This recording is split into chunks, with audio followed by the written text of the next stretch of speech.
Você vai ouvir agora Evangelho e Vida, um programa que trata das máximas morais do Cristo à luz do pensamento espírita. Produção e apresentação, Henrique Parente. Amigo ouvinte, que alegria poder mais uma vez estar aqui com vocês no programa Evangelho e Vida, para falar das coisas mais importantes da nossa vida, que são os ensinamentos do nosso querido Mestre Jesus, mas só que sob a ótica da doutrina espírita, e tentando imaginar com o nosso esforço pessoal, a nossa filosofia pessoal, porque não, todos nós o temos e devemos ter, para podermos comparar as coisas, questionar e tentar aprender, pois o nosso objetivo é nos tornarmos pessoas melhores, mais felizes, compreendendo melhor essa felicidade divina. E neste sentido é que a gente diz, que podemos sim e devemos comparar as questões com a atualidade, com aquilo que sentimos, que estamos vendo, mas nunca perder o foco principal, que é olhar para frente e ver que a vida continua. Ela vai se perpetuando e vai se transformando, porque se deixarmos acontecer, vamos entrar naquele quadro de um mundo muito triste, um mundo muito perdido, um mundo vinculado aí à violência, ao egoísmo. Em realidade não existe só isso na vida. Esse é o parâmetro que Jesus nos orienta a respeito de olhar para todas as coisas e fazer a comparação. Lembrando aí aquela passagem dele com aquela mulher adúltera, em que a gente percebe que Jesus não a condena.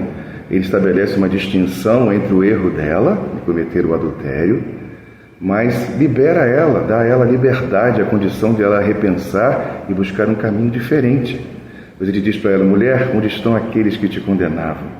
E ela diz: se foram, Senhor. E ele diz para ela: eu também não te condeno, vá e não tornes a pecar, ou seja, vá e não tornes a errar. Então a gente vai vendo em Jesus uma condição muito diferente, muitas vezes, ou quase sempre, daquelas que a gente tem na atualidade ainda, com os nossos pensamentos, a nossa maneira de julgar as coisas. Então a gente precisa aprender com Jesus, não é mesmo, meus queridos irmãos? Eu me chamo Henrique Parente, estou aqui mais uma vez com muita alegria para realizar essa tarefa de pensar, sentir os ensinamentos de Jesus. E o tema que nos cabe hoje, nesse mês, é o meu reino não é deste mundo, que consta no capítulo 2 do Evangelho segundo o Espiritismo. E eu optei para fazer uma leitura, uma pequena reflexão no último texto desse capítulo, que é o item 8, onde é uma comunicação espiritual, através de uma mediunidade, de alguém à época de Kardec, Kardec não revelava muito o nome dos médiuns, não tinha esse foco, esse interesse, até para preservar o médium. E também, não só da questão dele ser buscado por outras pessoas, mas também para que ele pudesse proteger a si próprio em relação à vaidade. E todos nós possuímos esses sistemas emocionais em desequilíbrio. Esse texto, queridos amigos e irmãos, ele é uma fala, de um conteúdo de uma pessoa, uma mulher que foi rainha aqui na Terra. E aí fala dessa experiência dela voltar para o plano espiritual. E aqui nós estamos falando a respeito de uma realeza. Jesus teria uma realeza, porque ele diz: meu reino não é deste mundo. Então a gente pensa assim: não é deste mundo? Jesus não é o rei desse mundo? Ou seja, ele não é o espírito puro designado, ele não é o construtor desse planeta, como nos ensina as Escrituras, no Evangelho segundo João. E são tantas interrogações, a gente fica pensando assim também: mas Deus não é o construtor de todas as coisas? A gente não tem, querido amigo ouvinte, o conteúdo, às vezes, necessário para mergulharmos tão profundo. O que a gente sabe é que Jesus é um espírito puro que alcançou um estado ou envergadura de identificação com o próprio Criador, que é o nosso Pai, Criador de todas as coisas. E esses espíritos puros, como ensina o Livro dos Espíritos, eles fazem parte do conselho divino, se tornam arquitetos, engenheiros. E claro que, nesse sentido, eles constroem mundos como esse. É junto com o Criador, não é sozinho. Então ele se torna um co-criador nesse sentido. Como diz Paulo de Tarso, nós somos herdeiros de Deus e co-herdeiros de Cristo. E a partir de circunstâncias, de fraseados como esse, a gente vai construindo, tecendo a nossa maneira de ver e entender as coisas. E são muitas e muitas coisas para podermos entender. Por isso que o processo evolutivo, ele é longo, muito longo, porque precisamos aprender verdadeiramente todas as coisas. E aqui, especificamente, a gente está diante desse quadro onde esta mulher, que teria sido uma rainha em algum país desse planeta, alguns séculos atrás, ela vergou esse estado, de ser soberana, e tem aí as suas experiências, os seus comportamentos e tudo mais, e é isso que ela vai tentar passar um pouquinho para nós agora, através dessa leitura que vamos fazer aqui para a nossa reflexão. Uma realeza terrena, instruções dos espíritos, uma rainha de França. Aqui ela fala até mais especificamente de que país ela fez parte. Perdoe-me, ouvinte, por não ter tido esse cuidado de verificar antes. Eu havia esquecido. Então, na cidade de Havre foi recebido essa comunicação no ano de 1863. Quem poderia, melhor do que eu, compreender a verdade destas palavras de Nosso Senhor? Meu reino não é deste mundo. O orgulho me perdeu sob a terra. Quem, pois, compreenderia o nada dos reinos do mundo, se eu não compreendesse? O que foi que eu levei comigo da minha realeza terrena? Nada, absolutamente nada. E como para tornar a lição mais terrível, ela não me acompanhou sequer até o túmulo. Rainha, eu fui entre os homens, e rainha pensei chegar no reino dos céus. Mas que desilusão e que humilhação, quando, em vez de ser ali recebida como soberana, tive de ver acima de mim, mas muito acima, homens que eu considerava pequeninos e os desprezava por não terem nas velas um sangue nobre. Só então compreendi a fatuidade dos homens e das grandezas que tão avidamente buscamos sobre a terra. E aqui de início, já do início desse texto, a gente vai percebendo que uma coisa que afetou muito esta mulher, que vergou aí a oportunidade de ser uma rainha, uma soberana, é o orgulho. Uma coisa que atravessa a nossa alma, que fere profundamente a nossa maneira de ver a vida, ou seja, distorce profundamente a maneira de vermos a vida. Então, querido amigo ouvinte, a gente percebe o quanto o orgulho ele confere a nós grandes sofrimentos, principalmente depois da vida física, do processo de desencarnação, onde a gente passa a enxergar a vida sob uma ótica diferente, porque a gente já não está mais tão preso, totalmente preso aos liames materiais. E os nossos olhos abrem-se um pouco. É claro que muitas vezes um espírito que está muito preso à questão material, ele dificulta esse processo de observação, de enxergar mesmo. Então, ele permanece durante um tempo muito vinculado à questão da ordem material, mas no fundo ele está enganando a si próprio. Lá no fundinho da alma ele sabe que está errado, como os espíritos que desencarnam muitas vezes, que não têm consciência que desencarnaram, como a gente vê muitas vezes em reuniões mediúnicas, eles no fundo eles sabem que desencarnaram. Não é igual, não é o mesmo processo de percepção, alguma coisa se altera. Só que a gente leva um tempinho se enganando e para depois ter que despertar, e carinhosamente os amigos espirituais vão nos auxiliando nesse processo. E aqui a gente vê este quadro da rainha de França, ela contando para nós, se abrindo para nós. Isso é maravilhoso, é lindo a gente perceber um espírito mergulhado no orgulho, ele despertar. Claro que é um grande sofrimento, é uma grande amargura, mas ele iniciar esse processo de dar-se conta e, neste caso especificamente, ser útil para que outros não enveredem, né? Ou pudessem enveredar pelo mesmo caminho que ela assim o fez. Mas a gente compreende também que a coisa não funciona exatamente como a gente gostaria, mas é sempre muito útil. Por que eu digo isso? Porque o espírito ele tem uma necessidade muito grande de viver a própria experiência. Nós não somos, até por conta do orgulho e de muita displicência, nós não somos muito ligados ou vinculados a querer aprender com a experiência de outras pessoas. A gente parte da nossa própria experiência e a gente vai ver no que dá, né? Uma maneira muito comum de a gente falar, ouvir as pessoas falando por aí. Vamos ver o que vai dar e deixa rolar, e assim vai. Mas é claro que a gente poderia, sim, com um pouquinho de atenção, com prudência, a prudência necessária, como diz Jesus, né? Manso como os pombos e prudentes como as serpentes. Então, com um pouquinho de prudência, a gente poderia observar a experiência das outras pessoas, observar a experiência da história, para poder daí fazer uma comparação com o nosso próprio movimento, o nosso próprio caminhar, o desenrolar da nossa própria vida, o que estamos sentindo, até para dar-se conta daquilo que a gente realmente tem dificuldade. Mas a gente também pode dar-se conta daquilo que a gente tem condições de modificar.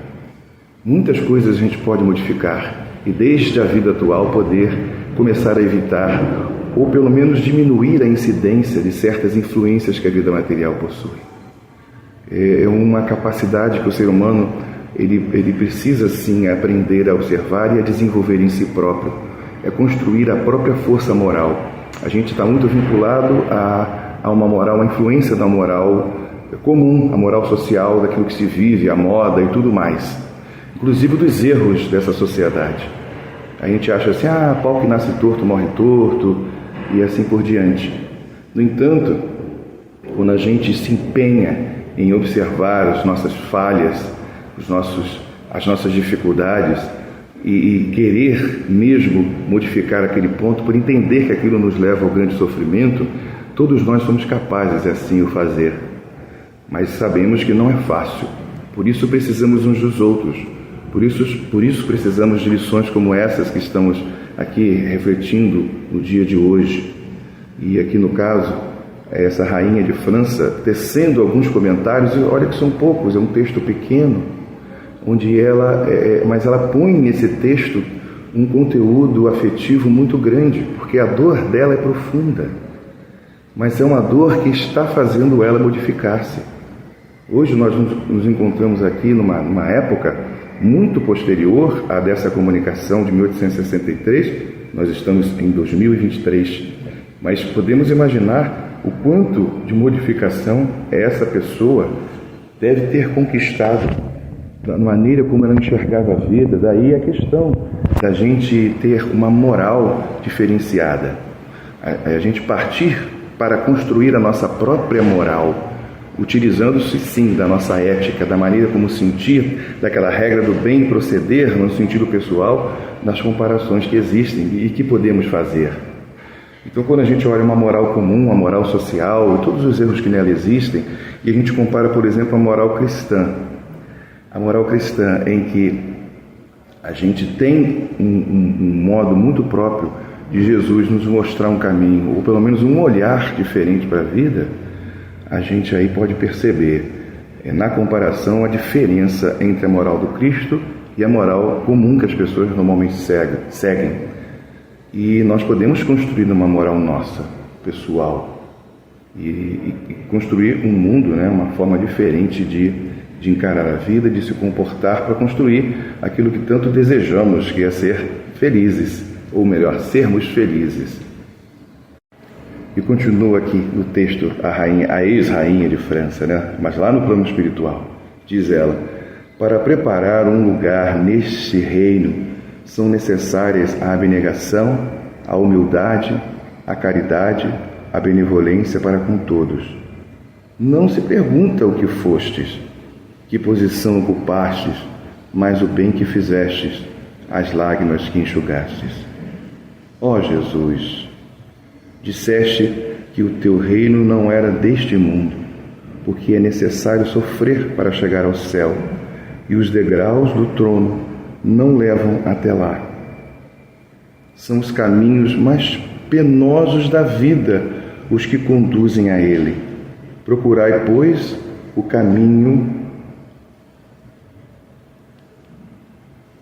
Procurai, pois, o caminho através dos espinhos e abrolhos, e não por entre as flores. Olha que carga emocional profunda desta mulher, que aqui fala do que sentiu, do que viveu na pele. Ela retrata os valores que ela possuía e os que ela encontrou na vida espiritual. Dessa comparação inevitável que acontece com todos nós. Mas não é isso, no fundo, não é para podermos nos sentir o pior ser da face da terra. A gente não tem como evitar não sentirmos angústia, não sentirmos essa dor. Mas essa dor, ela se torna aquele aguilhão, aquele estímulo para que a gente possa sair dessa circunstância, porque ninguém consegue permanecer para sempre nesse estado, nesse quadro. O sofrimento é algo que incomoda muito. Nós espíritas, em geral, não somos apologistas aqui do sofrimento. Uma coisa é entender a função do sofrimento em nossas vidas. Outra coisa é termos prazer nesse sofrimento. E acaba muitas vezes esse falso prazer, na verdade, sendo também um motivo vinculado ao orgulho. Porque a gente não admite que pensou diferente, pensou errado, que estava no caminho errado. O orgulho faz com que a gente faça isso. Então, eu tinha que ter sabido, eu tinha que ter visto, eu tinha isso, eu tinha aquilo. E porque se achava, o grandioso, o mais inteligente. Então a gente se coloca para baixo, quando não é essa a mensagem. A proposta não é essa. É de construirmos uma vida saudável, a partir da própria experiência que temos e a experiência das outras pessoas. Por que não? Aprender com a experiência alheia, com aquilo que estamos vendo e aquilo que falamos anteriormente, na comparação com a moral social, mas construindo uma moral pessoal, mas não uma moral individual, onde a gente não vai receber a influência do que existe no entorno. Nós somos seres sociais, não temos como evitar essa vida de relação. E acho que dá para perceber, querido amigo ouvinte, que essa é a vontade de Deus. Se não fosse assim, nós não estaríamos vivendo em sociedade. Isso ajuda aquelas pessoas que acham que tem que se excluir da sociedade porque não concordam com isso, não concordam com aquilo, e então preferem isolar-se. Mas eu acho que não é essa a mensagem que o Cristo deixou para nós. A gente vê o Jesus sendo quem ele era, um espírito puro, perfeito, na condição de perfeição não absoluta, que essa só é de Deus, a de relativa, como ensina Allan Kardec lá no livro A Gênese. Então Jesus, esse espírito puro, identificado com o Criador, convivendo com as pessoas do jeito que elas eram, sabendo que iria ser mal compreendido, que iria ser flagelado e que iria ser morto pelas pessoas. Ele sabia tudo isso. No entanto, ele mantém exatamente esse programa divino de estar junto às pessoas. Então a gente tem um papel a desempenhar na sociedade. Então podemos ser ou nos tornar pessoas melhores, para a partir daí fazer com que a nossa influência positiva, que esse é o desejo, possa fazer com que as pessoas, observando isso, nos imitem, mas nos imitem nas coisas boas, não nas coisas positivas. Talvez esse seja um grande papel para a sociedade, ou seja, para que possamos viver em sociedade. Isso é bacana demais, quando a gente percebe que há uma utilidade em todas, ou seja, em todas as coisas mesmo. Nada foi construído à revelia. E voltando aqui em mais um pedacinho do texto, deixa eu pegar de novo aqui o trechinho que eu li anteriormente para poder continuar. Ó Jesus, diz ela, disseste que o teu reino não era deste mundo, porque é necessário sofrer para chegar ao céu, e os degraus do trono não levam até lá. São os caminhos mais penosos da vida os que conduzem a ele. Procurai, pois, o caminho através de espinhos e abrolhos, e não entre as flores. Os homens correm atrás de bens terrenos, como se os pudessem guardar para sempre. Não é o que fazemos, querido amigo ouvinte, não é? A gente tenta dar perpetuidade às coisas que não são perpétuas. Mas aqui, diz ela, não há ilusões. E logo eles se apercebem de que conquistaram apenas sombras, desprezando os únicos bens sólidos e duráveis, os únicos que lhes aproveitariam na morada celeste e que lhes podiam abrir as portas dessa morada. Tende piedade dos que não ganharam o reino dos céus. Ajudai-os com as vossas preces, porque a prece aproxima o homem do Altíssimo. É o traço de união entre o céu e a terra. Não o esqueçais. E aí, como falamos no início, uma rainha de França. Abre 1863. Aqui a gente percebe a pujança, do texto, a condição afetiva, emocional desta mulher, querendo colaborar, fazer com que, de maneira ardorosa, as pessoas que lessem esse texto passem a repensar na vida que estão seguindo, principalmente aqueles que se encontram em situações de uma posição na sociedade mais elevada, aqueles que têm poder, dinheiro, o quanto elas se perdem no caminho por conta dessa sensação. É apenas uma sensação que a gente transforma em realidade. A gente transforma uma sensação que não é perene, não tenta dar a essa sensação uma perpetuidade que ela verdadeiramente não tem, não possui de forma nenhuma. Mas só a experiência pessoal de cada um é que vai fazer com que a gente consiga, observando bem, mudar a nossa condição, o nosso comportamento, construindo assim uma vida melhor, mais feliz, vinculada a coisas que são mais positivas, porque trazem para nós algo mais verdadeiro, mais próximo do que é verdadeiro. Porque tudo nesse mundo aqui é temporário, então não é verdadeiro. Mas aquilo que carregamos dentro de nós, que se vincula à natureza divina, é isso que aproxima-se daquilo que verdadeiramente é verdadeiro. Verdadeiramente verdadeiro, me perdoe aqui o português, mas eu acho que essa é a ideia mesmo em que queremos passar, no sentido, quando a gente compara a nossa vida, a nossa existência, àquilo que está proposto para nós em relação ao futuro, que é viver dignamente como um filho de Deus, como um herdeiro de Deus. E aí Deus nos acolhe exatamente como aquela imagem do filho pródigo, em que aquele jovem, depois de passar por toda aquela experiência sofrida, que ele levou ao fundo do poço, ele percebe que precisava era retornar para a casa de seu pai. E lá ele foi recebido de que maneira, querido amigo ouvinte? Acho que não preciso dizer muito, porque ele foi recebido de braços abertos. Porque não há um inferno no sentido de eternidade.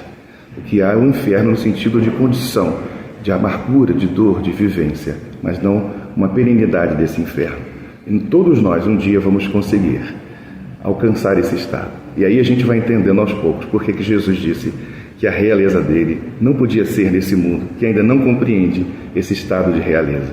Não é a realeza material, mas é uma realeza espiritual. Querido amigo ouvinte, vou partindo, que possamos continuar refletindo sobre esse tema tão bacana e que possamos estar juntos novamente em uma outra oportunidade, se assim Deus nos permitir. Muita paz a todos. A Rádio Rio de Janeiro apresentou o programa Evangelho e Vida.